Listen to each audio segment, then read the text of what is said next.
people of this great nation have forever understood that freedom was never, is never, and will never be free. Freedom has always had a cost. It will always have a cost. As a matter of fact, over 41 million of our sons and daughters have served this nation during times of war. And over 1.3 million have lost their blood on foreign battlefields and taken their last breath, as did my son. And you know what? Not too long ago I thought, with an $18.5 trillion debt, it's kind of time to wrap our minds around what 1 million looks like again, right? Because it's difficult. It doesn't sound like much, does it? But let me put it in perspective for you, because here's the thing. If I took a $1 bill and I laid it on that floor right there, I would have to stack those $1 bills 56 stories high to represent America's sons and daughters who have given their lives to preserve and defend our liberties here in the United States of America. And on the morning of August 6, 2011, I'll never forget, I was woken by a phone call from my husband, 7:30 in the morning. He was 3,500 miles away from home. Our son had deployed many times. He had reached the incredible level of being a member of SEAL Team 6, as most of you probably know if you read anything about my bio. Phone rang at 7:30 and it was Billy on the other end of the line, and he said, "Karen, I have something to tell you and I don't want to." And I couldn't imagine what he was about to say, because the farthest thing from my mind, Aaron had only been gone 6 weeks on this deployment. It was a short 4-month deployment. All I was doing was making plans about the reunion we were going to have in November back in Tennessee with all of our family. Everyone was coming to Tennessee when Aaron got home, and we were going to spend Thanksgiving together. And there's about 50 of us when we're all together, so it was going to be one heck of a time. And that's all that was on my mind during this deployment. We hadn't even Skyped yet, because he'd been gone such a short time. Usually we stayed in contact, but we'd get more and more in contact as deployments grew older, you know. It was only 6 weeks. Phone rang. And I said, "What is it, honey?" He said, "Karen, there's been a helicopter that's been shot down in Afghanistan, and it sounds like it could be Aaron. Could be Aaron's men." And I said, "What do you," I mean, and my whole world just went into motion. I don't know how else to describe it. And I said, "What do you want me to do, honey?" He said, try to reach Aaron. See if you can catch him, you know, online. See if you can reach out to him anyway. See if you can reach any of his friends and see if he's okay." And somehow I knew in my heart that he wasn't. I don't know why. But I knew in my heart that he was not okay. And it was only 1 hour later till the Navy was knocking on my daughter-in-law's door. She had collapsed on the floor. Her mother had caught their 9-week-old baby just before she hit the floor. And they were there to tell her that Aaron was on the helicopter and there were no survivors. The shoot-down of Extortion 17 in the Tangi River Valley of Afghanistan represented the single largest loss of life in the history of naval special warfare. The single largest one-day loss of life in now the almost 14 years of war against Islamic Jihad. And on that morning, August 6th, this family understood for the first time in our lives how gut-wrenchingly painful the cost of freedom really is. And before I go any further, I just want to tell you, if you fought for this nation, I can't see your tags right now, but I'm looking across this crowd, and I'm going to tell you that there is not a group of people in the universe that I have more love, admiration, and respect for than members of the U.S. military, because you are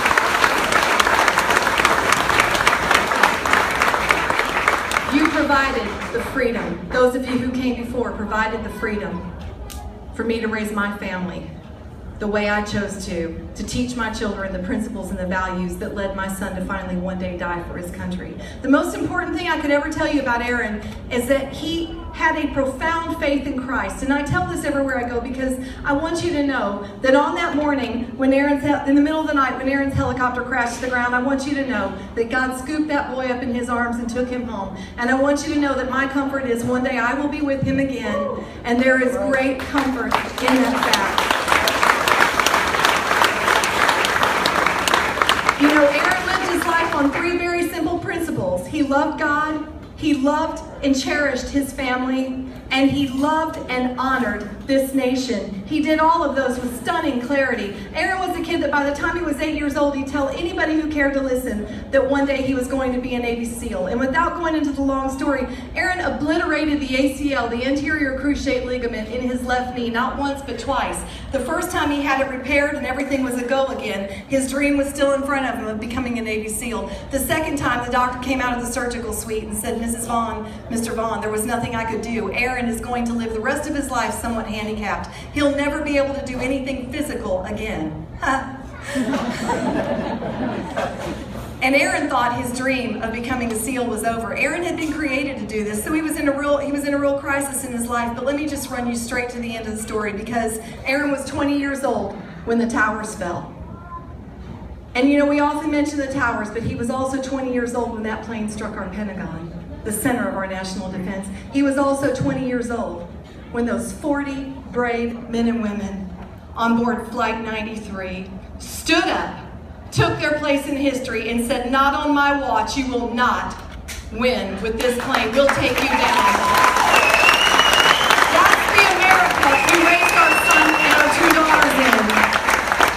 You know, and then long story short, something happened in his heart. He came home on his 21st birthday and he said, Mom and Dad, I stopped by the Navy recruiter's office on my way home from work, and I joined the SEAL Challenge program. And I couldn't even breathe. I was like, well, you take it back. You know, you can't do that, you know. And his father said, well, son, what about your knee? You'll never make it. And he said, Dad, I've always believed that God created me for such a time as this. And I believe this is what I'm supposed to do. And if it is, I'll be able to do it. And I said, being the mom, you know, I was like, well, son, do they know about your knee? Because I'm still looking for the way out. He said, well, of course not, or they'd have never let me in the program. So we started the whole thing like that, but he was determined. Bud's class, Basic Underwater Demolition SEAL Training, Bud's class 248 started with 157 men, and 7 finished, and Aaron Vaughn was one of them.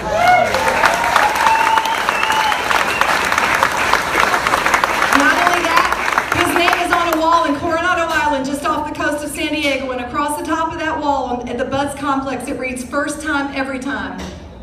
Guess whose name's on that wall? Completed every evolution required of him the first time he tried it while he was becoming a Navy SEAL. Yeah. God had a plan for that boy. You know, in the wake of Aaron's death, our family, we wanted to do something to honor his life, to carry on his legacy. The great man he was. He loved kids. He loved playing with young kids. He loved his sister's kids. He loved his kids. And all that being said, you know, after he died, his wife kept saying to us, who's going to teach my kids the things their father would have taught him? It was a horrible feeling to her, because, you know, when you're married, you know, I mean, we're all married to certain people, but when you marry a SEAL Team 6 member, you have a certain expectation of what your children are going to grow up doing. It was a terrifying thought to her that they would never shoot guns or you know, ride donkeys or whatever boys like Aaron do, you know. So anyway, our family started this organization called Operation 300, where we hosted weekend adventure camps for children of fallen soldiers. And we bring those young boys and girls and we bring them in for a weekend, and we pair them with father-aged mentors so that they can do those things that they would have done with their fathers, if not only for a weekend. Then we encourage them to continue that relationship through the year. And we've had some incredible stories come out of that camp. But the reason I brought that up is this. At a recent camp, just a couple months ago, my husband, he says things really smart sometimes. And, you know, I have to give him credit when he does. It's not as funny when he's not here. But sometimes. Hey, Mike. He looked at 30 fatherless children, and he said something so profound. He told those little boys and girls this. He says, you're daddies, and I'm going to broaden it to the American soldier. This is important. They didn't fight to prop up a government. Your families didn't fight to gain and seize lands. Your fathers fought and died for a way of life. The American way of life. And I'll take it a step further. They fought because they knew that America, with all her flawed citizens, all her faults and failures, her bumps and bruises, was still the greatest land on earth, the shining city on the hill, and there is none other like it. We're the hope of all nations. And no one will ever tell me we're not exceptional. They knew that if this dream called America ever ended, there would be no place left to beaten up right now. I mean, really, we've taken some hard blows. We're beaten up as a nation, but let me encourage you that it is not over. Just like Sean Parnell said, it is not over. We are nowhere near finished fighting for this country. Nowhere near. And if you've lost faith in that fundamental truth that America still is the greatest nation on earth, I encourage you to take a moment, step back from everything, from the news, turn the news off, step back and just look around at your neighbors, because I'll tell you something, from time to time, people come up and they ask me this simple question. They say, Karen, was it worth it? And I'll tell you something, this is a hard thing to say, but I'm going to stand here before you as I've stood before many who've asked me that question, and I will say, absolutely, unequivocally, yes, it was worth it.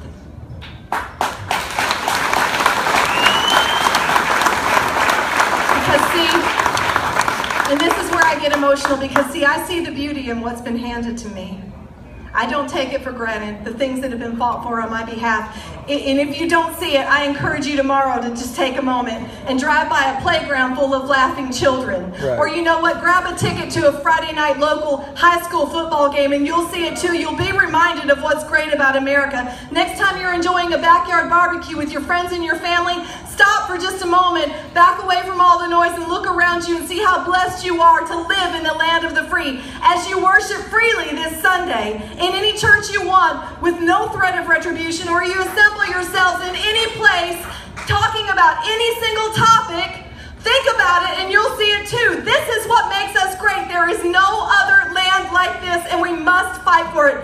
Everywhere I look, I see the reason Aaron Vaughn gave his life. And I know in my heart he'd do it again, without hesitation. He loved America. He loved our way of life. And that's why 3.5 years ago, after his death, I got off my couch. You know, like I said, I know these are troubled times, but I'm begging you, Americans, I'm begging you, veterans, I'm begging you, veterans, families, and patriots in general, I'm begging you, please don't give up.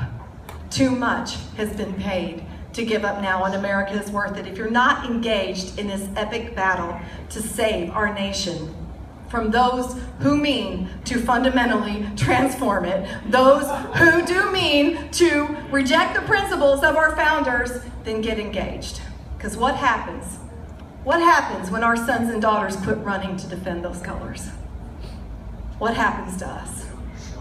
Can we allow America to become a country that's not worth fighting for? And as I said before, where will we go when freedom is a thing of the past here? So I'm begging you to please join our forces here at CVA. We're building an army across this country of people who love this nation enough to fight for it. We've got an action center back there. We're calling it the CVA Boot Camp. Get involved. Please join us. You know, like I said, we're at a crossroads. We're at a crossroads unlike anything we've ever seen in this country.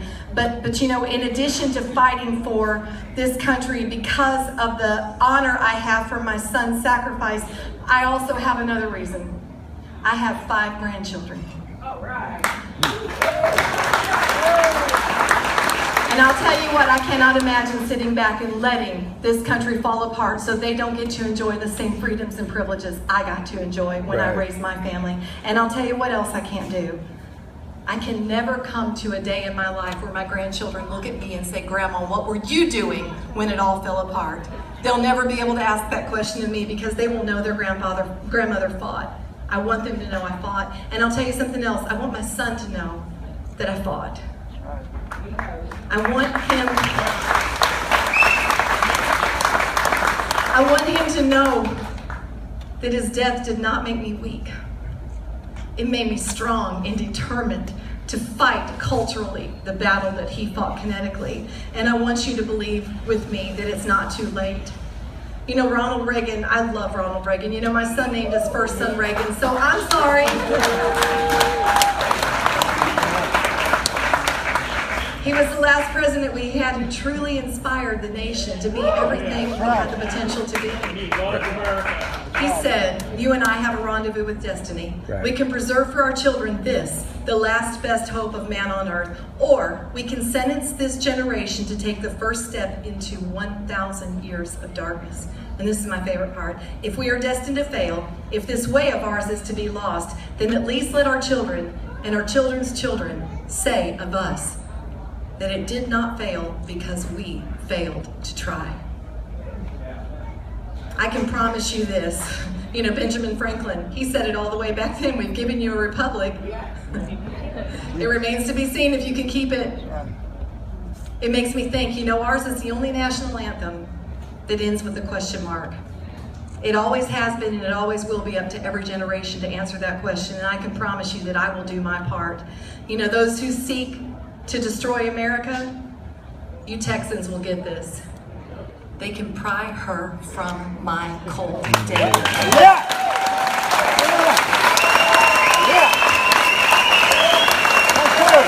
Comment that there. I won't go down without a fight. I want to finish talking to you tonight. I've talked to you a lot about the things Aaron fought for, the things he died for, but what I want to finish tonight is the things he did not die for, the things he did not fight for. Aaron Vaughn and others like him did not give their lives so that big government and bloated bureaucracies could destroy the free market that made our nation the most exceptional nation on the planet. He didn't die so that he could watch his nation, his people become enslaved with an $18.5 trillion debt, owing our very souls to countries who mean us no good. And I'll tell you something, this sounds old, but I want to remind you of this. He didn't die so that people like the Bureau of Land Management could draw arms on American citizens. He did not fight night after night after pitch black night, chasing and capturing terrorists, hell-bent on destroying everything we know and love, only to watch his commander-in-chief turn 5 of them loose in exchange for a traitor.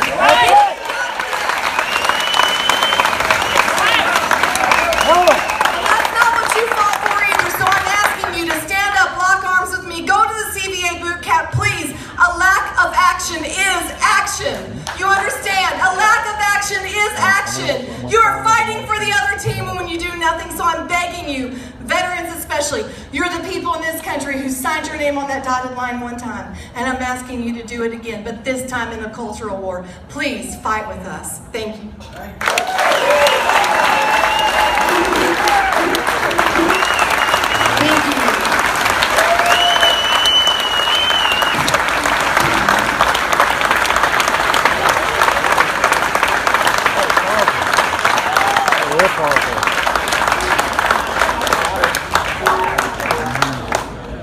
Nobody follows Karen Vaughn, so I'm not even going to try. So Heidi, what do you think? You're live. What do you think? Oh my gosh. Oh, you can't interview me when I'm that emotional. That was amazing. That mama right there. Yeah, I could see a lot of you here. Oh my gosh. That was a tearjerker. That was amazing. Wow.